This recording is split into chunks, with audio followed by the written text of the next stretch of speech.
तो दोस्तों फाइनली जिस मूवी का दर्शकों में इतना क्रेज था वो मूवी आखिरकार मैंने देख ही डाली। जी हाँ दोस्तों, हम बात कर रहे हैं फिल्म कल्कि की, जिसे मेकर्स ने आज फ्राइडे से पहले थर्सडे को रिलीज़ किया है। तो चलिए मेरा एक्सपीरियंस इस मूवी के साथ कैसा रहा करते हैं इस मूवी का review. Hello friends, welcome to my channel. स्वागत है एक बार फिर से आपका फिल्मी सायरन में।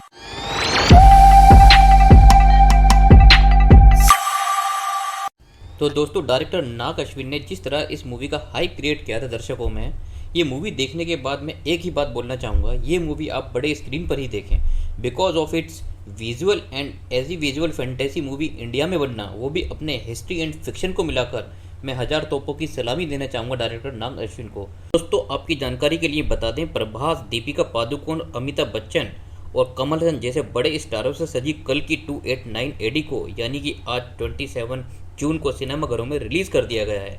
इसे दर्शकों और क्रिटिक्स की ओर से पॉजिटिव रिस्पांस मिल रहा है। भाइयों, दुनिया भर में लगभग 8,500 स्क्रीन पर रिलीज की गई कल्कि 289 एडी का दर्शकों को बेसब्री से इंतजार था। ये फिल्म तमिल, तेलुगु, कन्नड़, मलयालम और हिंदी जैसी 5 भाषाओं में बनी है। इस फिल्म की एडवांस बुकिंग ने ही 55 करोड़ का आंकड़ा पार कर लिया है। चलिए बात करते हैं आप फिल्म की कहानी की। कहानी भगवान विष्णु के आधुनिक अवतार के इर्द गिर्द घूमती है, जो संसार को बुराइयों से बचाने के लिए अवतारित होने वाला है।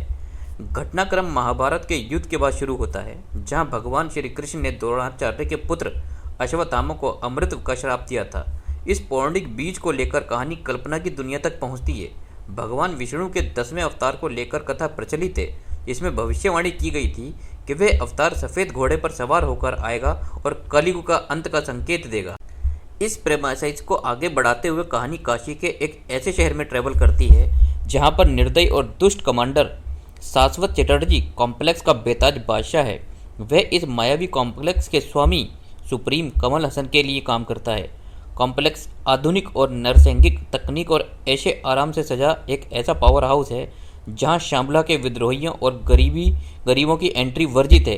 कॉम्प्लेक्स का सुप्रीम अपनी अराजक दैवीय शक्तियों को बढ़ाने के लिए ऐसी महिलाओं पर प्रयोग करवा रहा है जो मां बनने के लिए उर्वरक हैं। इस एक्सपेरिमेंट में गर्भवती महिलाओं को मारकर उनके गर्भ से उस एक्सट्रैक्ट की खोज जारी है जो सुप्रीम को बलशाली बना सके। मर्द यहाँ पर गुलामी करते हैं। दूसरी तरफ शांबला के लोगों की उम्मीद है कि एक दिन उनकी दुनिया में एक ऐसी माँ का आगमन होगा जिसके होने वाली संतान अवतार के रूप में उनके तमाम दुखों और परेशानियों का अंत करके उनके लिए नए जीवन का नया प्रकाश लाएगी। इसी बीच कॉम्प्लेक्स में सुमिति यानी कि दीपिका पादुकोण चमत्कारिक ढंग से 5 महीने तक अपने गर्भ को छुपाकर रख पाती है। असल में सुमिति के गर्भ में बहुप्रतीक्षित अवतार पल रहा है।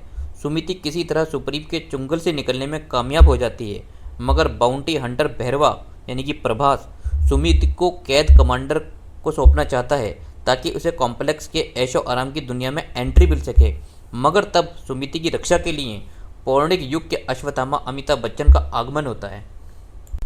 तो दोस्तों कुल मिलाकर निर्देशक नाग अश्विन के इस स्टोरी टेलिंग में कई ट्रैक्स और सब ट्रैक्स को मिलाकर एक ऐसा मकड़जाल है जो कन्फ्यूजन पैदा करता है। फिल्म के पहले भाग में प्रचलित पूर्व कथा और विभिन्न पात्रों को स्थापित करने में वे समय लगाते हैं। सेकेंड हाफ में महानायक का रौद्र रूप कहानी की गति को आगे बढ़ाता है, मगर इसमें कोई दो राय नहीं है कि नाग अश्विन कॉम्प्लेक्स और शांबला की जो दुनिया रचते हैं वह आपको आश्चर्यचकित होकर दांतों में उंगलियां चबाने पर मजबूर कर देगी। फिल्म का वीएफएक्स किसी भी हॉलीवुड साइंटिफिक फिक्शन से कमतर साबित नहीं होता, बल्कि श्रेष्ठ ही बनता दिखाई दे रहा है। मगर समस्या यह है, कहानी में किरदारों की भीड़ जरूर से ज़्यादा है, जिससे कहानी पहले भाग में समझ नहीं आ रही।